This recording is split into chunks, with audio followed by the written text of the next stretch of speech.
Hello student, this is the first class of this session and today I will discuss your social science subject geography. The first chapter you know this is resource. So first we will discuss what is resource. In your book also have a story from the beginning of the chapter. You will read it, you can also understand. So what is resource? Anything which is available in our surrounding and it can satisfy our needs. It is called resource. So the resource obviously have utility and also value. So these two terms also very important, utility and value. So anything, it would be a resource if these materials or these things have utility and also value. Value are generally two types, maybe economic value or others. Suppose in your book also have two examples. The mineral like coal. Coal have economic value because you can get energy. But a beautiful landscape. This beautiful landscape also give us the beauty of nature. So resource, that means when people discover something and this material can satisfy our needs, on that time you can say this is resources. Glossary, in your book have two terms. One is patent and another one is technology. First, what is patent? It means the exclusive right over any idea or invention. So suppose someone have innovated some ideas. After that, any person, they can use this idea.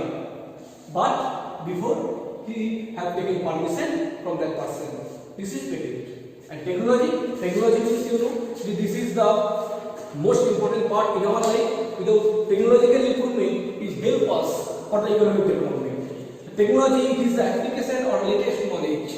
Technology means the latest knowledge. In your cell phone, it is also a part of technology.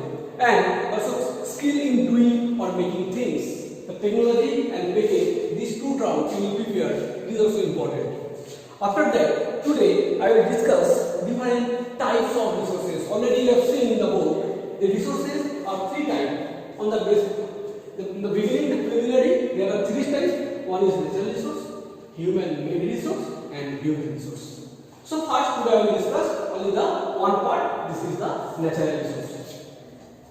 Natural resource first. What is natural resource? Those resources we can get from nature. It is natural resource.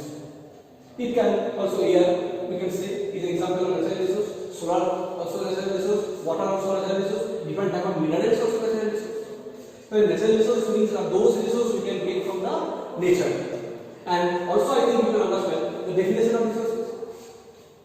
All the materials, those have utility and value, and also it can satisfy human needs.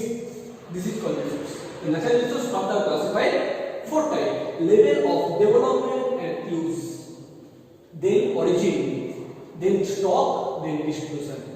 So on the basis of level of development and use, natural resource further classified two parts. One is actual resource, one is potential resource. Each and every type we will discuss, and also we will prepare the definition and example of every type. So natural resource, there are another four subpart on the basis of level of development, on the basis of origin, on the basis of stock, and on the basis of distribution. The level of development and use, natural resources are classified two types: actual resource and potential resource. Actual resource means those resource quantity known to us. It is the actual resource.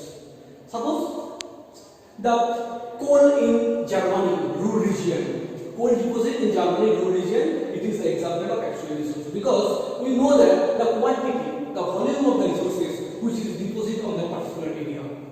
Another example also, dark soil in Deccan Plateau, this is the example of actual resource. The actual resource means quantity known to us. It is actual resource. For example, obviously you can write that it is a coal, then dark soil means black soil, dark soil, etc. It is the example of actual resource. Then potential resource. The potential resource quantity may not be known to us. We can identify the resource, but due to some reason, due to some natural barrier, in present time we can't use it. If in future we will discover tools and technology, we can also use this type of resources. Suppose in your book also have this example, the uranium deposit in Ladakh. So uranium deposit in Ladakh means the Ladakh uranium have deposits. We can understand, we can found it, but due to some reason, due to the lack of technology, we can't access this resource. So on that time, it will be a potential resource. Potential means in future, if technology we will discover, we can use it. So this is the example of uranium in Ladakh. We can say it is a example of potential resource. Then on the basis of origin, very easy. This term also have heard so many times in class 7 also, biotic and abiotic. On the basis of origin, resources are classified two types, biotic and abiotic. So biotic resources, those are living organisms. Those are living organisms, suppose plants, it may be animals. If these all are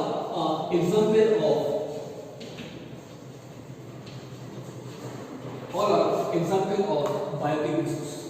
And the abiotic resource means those resources are non-living things. Non-living things, it may be soil, it may be air, it may be water, it may be mineral, all are abiotic resources. Now on the basis of origin, resources are classified two types, biotic and abiotic. Now then stock, on the basis of stock, resources are further classified two types, renewable and non-renewable.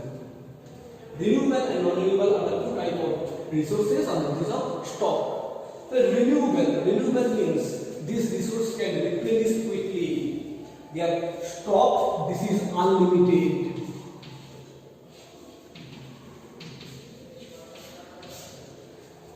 We know that which resources, which things are unlimited in our environment. This is suppose air, sunlight,